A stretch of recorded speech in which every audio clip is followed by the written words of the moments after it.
Aprilia dari Prodi Administrasi Publik dengan NPM akhir 128. Aku Zunia Bahlin dari Prodi Hubungan Internasional dengan NPM akhir 042.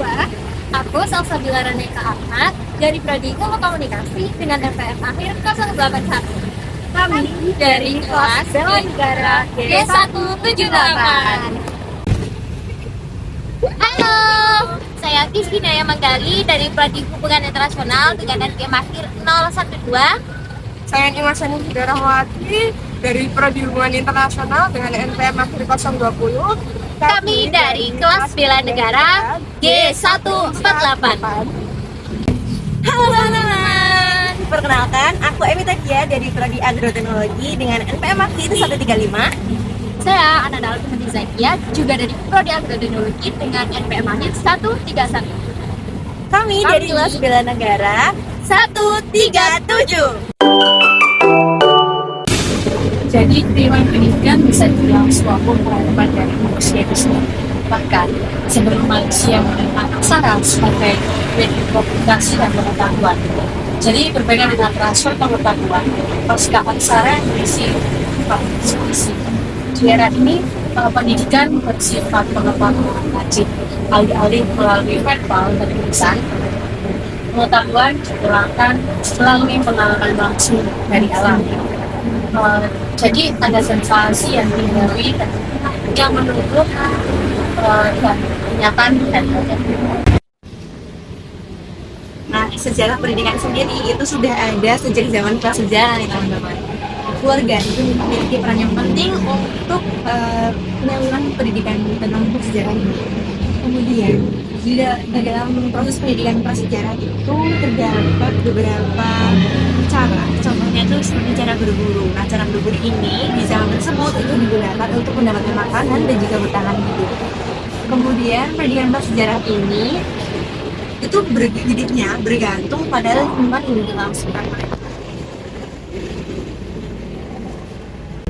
Nah, di sini juga menjelaskan tentang sistem kerajaan, di mana banyak sekali kerajaan-kerajaan yang berdiri, seperti kerajaan Buddha dan kerajaan Islam. Dan di sini, dengan adanya sistem kerajaan ini, menjadikan peradaban dan teknologi manusia semakin berkembang, di mana menjadikan banyak pertukaran pengetahuan dan sistem pendidikan yang dibawa dari bangsa lain, seperti adanya sistem perdagangan, adanya siaran agama, dan juga diaspora dari India.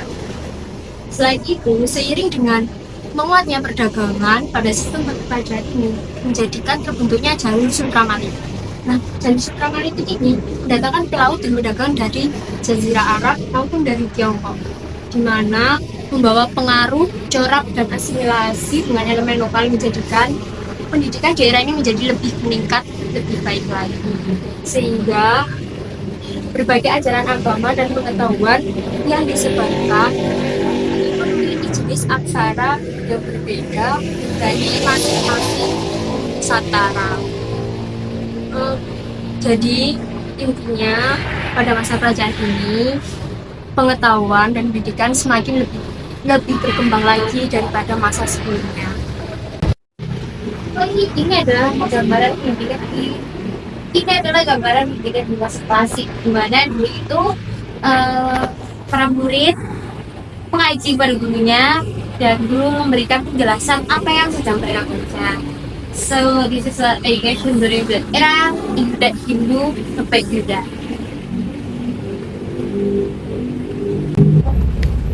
Nah teman-teman, di Museum Pendidikan ini ada yang namanya masa kolonial. Masa kolonial itu apa sih? Nah, masa di sini itu ketika diasingkan dalam tahanan Belanda, banyak banget yang ngira kalau Ki Hajar Dewantara itu udah nggak menyampaikan aspirasinya lagi. Padahal Ki Hajar Dewantara itu membuka taman siswa yang menjadi perlawanan senyap dari tahanan Belanda tersebut. Nah, setelah itu muncullah perlahan dan semakin banyak taman pendidikan tersebut, dan ini adalah mesin ketik yang digunakan pada masa tersebut oleh pahlawan bangsa kita seperti Dr. Wahidin Sudirohusodo, Tirto Adisurjo, Cokro Aminoto, Dr. Sutomo, I.F. Soekarno, dan sebagainya. Ini namanya mesin handpress. Mesin handpress ini digunakan di dunia percetakan. Mesin handpress ini milik dari Kiai Haji Ahmad Dahlan, yang mana beliau adalah tokoh pergerakan Muhammadiyah. Selanjutnya, ini ada beberapa mesin yang beralih dari tahun ke tahun. Mulai dari mesin ini merupakan mesin cetak, mesin ketik yang seperti ini. Selanjutnya ada yang seperti ini. Kalau ini namanya komputer. Selain mesin ketik dan mesin handpress yang sudah teman saya jelaskan, di sini kita juga bisa melihat ada megafon sekolah SPA 603W yang digunakan sebagai salah satu toa untuk pengeras suara yang digunakan oleh guru dan siswa pada zaman Jepang. Selain itu, ada juga mesin stensil yang merupakan mesin yang digunakan untuk mencetak materi naskah maupun administrasi sekolah. Yang ketiga, ada juga alat cetak foto yang digunakan sebagai salah satu sarana ekstrakurikuler yang ada di sekolah-sekolah pada zaman dulu. Nah teman-teman, jadi itulah isi Museum Pendidikan Surabaya, meliputi dari perkembangan pendidikan yang ada di Indonesia dari zaman dahulu hingga zaman sekarang loh. Bagaimana menarik kan? Yuk buruan ke Museum Pendidikan Surabaya.